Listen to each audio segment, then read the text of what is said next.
Да, често се случува да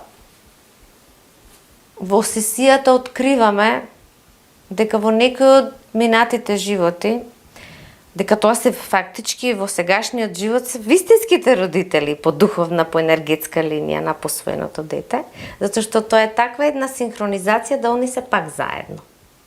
Меѓутоа, околностите се други и они треба да надминат како група, да речем, како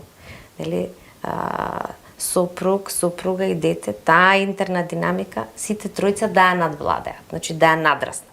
Се случува да се вратиме во минат живот кај што се они повторно тројцата заедно и решаваат, надминуваат некој друг проблем. Значи, развитокот на душата се состои токму во тоа.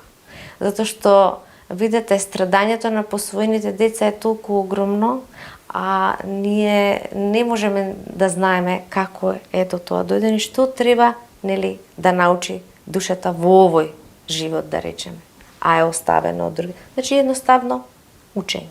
Цело време е учење. Интерна динамика што треба да се надвладе.